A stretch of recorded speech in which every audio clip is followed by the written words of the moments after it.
It's an everyday thing, it's an everyday thing, it's an everyday thing when you let your nuts hang. We're already seeing paychecks missed, soldiers lining up at food kitchens. Are you concerned that this fight for health care that Democrats are waging here might end up hurting Americans the longer the shutdown drags out?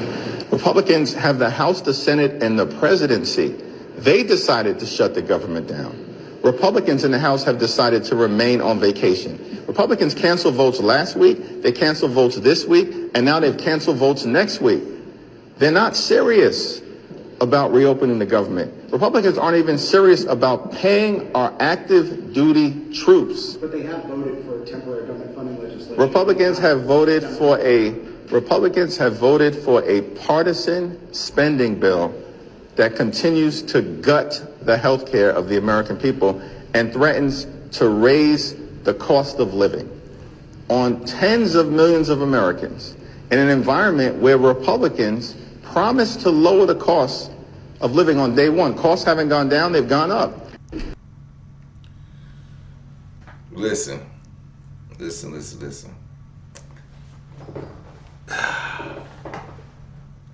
It's happening, y'all. It's happening.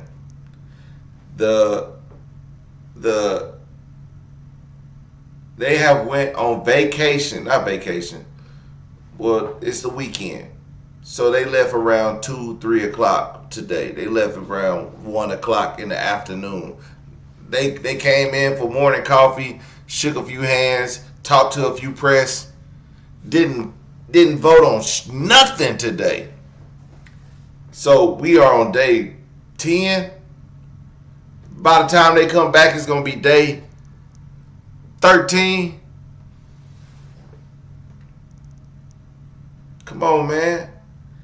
Just the government don't stop on the weekend. As everybody be like, I want to be a government worker so I could be off on Saturday and Sunday. Well, unfortunately, the government don't stop on Saturday and Sunday. It still be going. So we don't stop on day 10 and start back Monday with day 11. No, we on day 12, 11, 12, day 13. The nation of Qatar, unfortunately, has historically been a funder of terrorism at a very high level. And in the wake of that conference, nations came together and spoke to me about confronting Qatar over its behavior. So we had a decision to make. Do we take the easy road, or do we finally take a hard but necessary action? We have to stop the funding of terrorism. I decided, along with Secretary of State Rex Tillerson, our great generals and military people, the time had come to call on Qatar to end its funding. They have to end that funding. The nation of Qatar, unfortunately. Did y'all see Pissy Pete talking about giving Qatar a military base on U.S. soil? Watch this shit. I'm also proud that today we're signing a letter of acceptance to build a Qatari Emiri Air Force facility at the Mountain Home Air Base in Idaho. The location will be host a contingent of Qatari F-15s and pilots to enhance our combined training, increase lethality, interoperability. It's just another example of our partnership. And I hope you know, Your Excellency, that you can count on us. First off, that's unconstitutional and invalid. Because when the fuck did they pass this through Congress? In order to legally allow a foreign military base on U.S. soil, it would require presidential negotiation and signing of a treaty, 2/3 Senate approval, congressional enabling legislation, state/local land and environmental approvals, and ongoing U.S. command and oversight. Has that fucking happened? No. So I'm assuming this is just the first step, which is the negotiation, and then Dookie Booty has to sign the treaty. So after that, it must then go to the U.S. Senate, where 2/3 must vote to approve it. They would need 67 votes if all 100 senators are present. The Senate could hold hearings, require amendments, and reject it outright. And then, even if the treaty passed the Senate, Congress would need to enact enabling legislation to implement it. Funding for land use, security, and oversight, modifications to federal and possibly state laws to define jurisdiction, who prosecutes crimes by foreign troops, how weapons are regulated, possibly amending the Posse Comitatus Act if the arrangement risks giving foreign troops policing powers on U.S. soil. And if it's somehow approved, the base would likely include joint command structure, U.S. officers always having veto power, limited numbers and weapons restrictions, continuous congressional and Defense Department oversight. It would look less like foreign soil and more like a joint operation zone, heavily monitored by U.S. forces and intelligence. It says, in practice, this process is so politically explosive that no U.S. administration has ever even attempted it. The optics of foreign troops on U.S. land would provoke major backlash. The U.S. military already maintains command over 750 bases abroad, so the strategic benefit rarely justifies the domestic risk. Given U.S. sovereignty concerns, it would face major bipartisan resistance unless it served an overwhelming strategic purpose, which it doesn't. So these motherfuckers really sold off America for a fucking plane. For a fucking plane. We need to get all these motherfuckers out of the White House ASAP. Congress, y'all better... Excuse her language. But she broke it down. Because what we missing is the facts in everything that should be done. And that's why I'm here. Because these voices don't get shown. We have to listen to CNN, Fox News, MSNBC talking points. But let's get to some people who have the intelligence to look things up and fact find and tell us, American people, what's going on within our country, because they on the Hill are not telling us. They're not telling us. They're lying to us in our face. They're doing shady shit in our faces. And we vote these people in. We have to ask them, like, what is you gonna do about this? Is this what we want? I thought it was America first. It's like America first, but if Donald Trump wants a new plane, then let's do that. Then we go back to America. So let me get this right, America first. MAGA Republicans. Your president and your Secretary of War, Pete Hegseth, have now made a deal with the Qataris, the same ones that gave Trump a $400 million plane, to have their own contingency force in Idaho at an American base. This is being built up to be a joint, I don't know, exercise or whatever the heck it is, because it's so vague. You know how this administration has no transparency. But I haven't seen this ever happen in our history, where another government, any government in the world, has fighter jets, F-15s, and their pilots have a part of an American military base to use as they wish. I want you and MAGA, Republicans, Democrats, Independents, someone tell me whenever this has ever happened in our history. We do it to other countries, but they've never done it to us. We've never had someone come into our country and put a military motherfucking installation. And again, gave a gift to a president, and in a few months, get this sweetheart deal.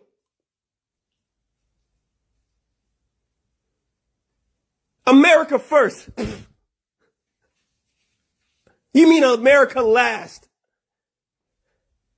You guys put this businessman, so-called businessman in office. And the reason we tell you that business people don't make good presidents is because business people are there for the bottom line, for their greed. And I said the operative word, for their greed. They're not worried about everyone around them. They're not philanthropists that are over here that are charity organizations. Okay? They're there for a profit. I want to say one thing is that American fighter planes are all around the world. All of our allies use American fighter planes. All of our allies, all around the world. And we have American bases on several countries, like plenty. And we have American troops alongside of their troops of that country working on American planes so we can keep planes in areas with our allies, which is why the UN is so important. And Trump wanted to get out of the UN, and also, but not also, why put a foreign military base in Idaho? In Idaho? Idaho. I mean, I wouldn't say put it in Miami, in Florida. But Idaho? First of all, it get up to like 130 degrees in Qatar. The are they gonna do in Idaho? Idaho. Sorry, Idaho. Y'all had to catch that straight, but Idaho. There's some serious misinformation going around about this whole Qatar is allegedly getting an Air Force base in Idaho dedicated to them. And it's nobody's fault. Like, people are regurgitating that on this app and others, and it's not their fault. Don't blame them. You know who you need to blame is Pete Hegseth, because he said that was happening, and he is the Secretary of War, which he's not. He's the Secretary of Defense. And he is, by the way, second in command to Donald Trump of the entire U.S. military. He's giving misinformation because what is actually going on, and I'm not saying this is any better, is that they are dedicating one facility at our existing Idaho Air Force Base for the Qatari Air Force to come and to train with our troops. Still not a good partnership. Let me tell you why. But just to clear the air, they're not getting their own military base. They're still getting a building or a facility with ours, but they're not building a separate base for them. Now, I hope you'll stick around to find out exactly why this partnership should be considered treasonous. Let's visit the case of Khalid Sheikh Mohammed, or KSM, as I'm going to call him. And yes, I do have some notes I'm referring to because I want to get it right. We're not doing misinformation here. So KSM is considered the principal architect of 9/11. And if you don't know what 9/11 is, it was that giant terrorist attack on the United States in which thousands upon thousands of Americans died. And those who didn't die but were still part of that terrible day, a lot of them had lasting mental health effects, obviously, but also physical effects that in some cases took their lives. This quote-unquote mastermind behind 9/11, he was living in Doha, Qatar in the 90s. And as part of him being there, he was working for Qatar's Ministry of Electricity and Water under a government job, which was arranged for him allegedly by the Qatari royal family. 1996 rolls around, and the US has enough information and evidence to arrest KSM. So they call up Qatar and they're like, hey, he's not a good guy. Can you please arrest him? And instead, Qatar tips him off that he's going to be arrested. KSM was then able to flee to Afghanistan, where he was able to then mastermind the plan behind 9/11. It is quite literally possible that if Qatar had done what was right and arrested KSM, we might not have had September 11th, 2001. So Stephen Miller, who wants to get on X or Twitter or whatever the hell it's called now, and say that harboring illegals is a crime is total hypocrisy when you, as the US federal government, are willing to essentially harbor and train the Qatari Air Force. There's some serious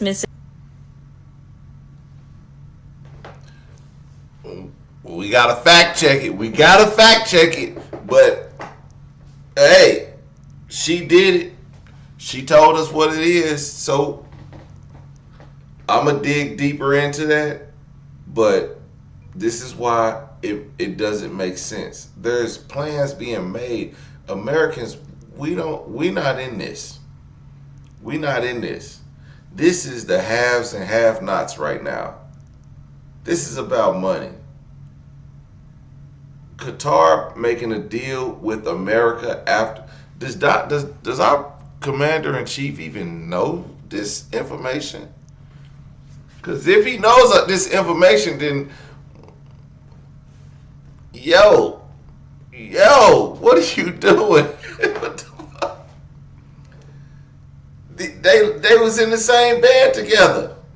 Just in 2017, he was talking about them being terrorists. That's why I played that. And I didn't even know this was all in there. But I be watching this stuff, but I watch it just as y'all watch it.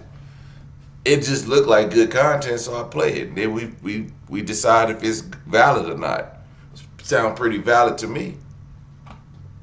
No one other than President Trump could have achieved the peace that what we believe will be a lasting peace in Gaza.